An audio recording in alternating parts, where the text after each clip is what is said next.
Life's too short to eat bad food was one of the first things Alan Brown told us when we arrived at his home in Auckland.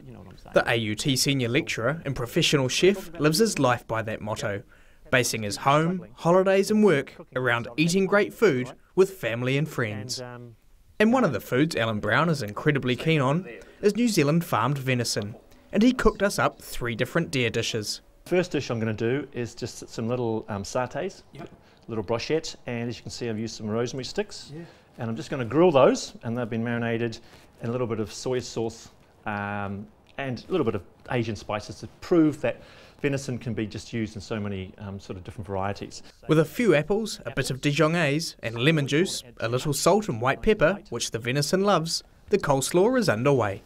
Yeah, it's quite colourful, and I'm actually going to serve this in family style, so, as opposed to it's just something you can just serve on a platter, outside, barbecue, people around, Sunday, rugby that's now over, that sort of stuff.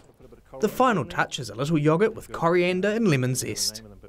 After a couple of minutes frying and a minute in the oven, the venison kebabs are ready to serve. The key to great venison, says Alan, is cooking the meat briefly, as the lack of fat means it cooks quickly. And vitally, he says, let it rest for a while before eating, so the muscle relaxes and the juices settle.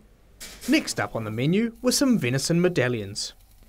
With some caramelised artichokes and roasted beetroot, Alan adds some sweated spinach and bright light silver beet. He also adds a few broad beans and a little pancetta for fat, and now he's ready to roll. Why don't we just use, I made some herb oil the other day for something, and we'll just put a few drops of herb oil around there.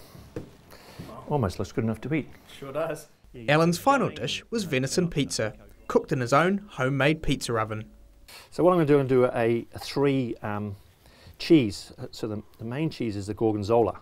Yep. Okay, and then I've got some gorgonzola which will have that sort of richness to it, plenty of fat to it, which should help the venison. It also has that lovely, that sort of slightly acidity to it, so it should cut it. Then I've got a bit more bland. I've got a little bit of mozzarella and just some pecorino. While Alan doesn't bother with bases on his pizzas, without a word of a lie, the pizza was well inside the top 5 I've ever had. That's quite good, eh? That works. Venison and cheese. That might be a keeper, that one, I think. The exquisite dishes were capped off with New Zealand rosé. Benedict Collins, Country 99 TV News.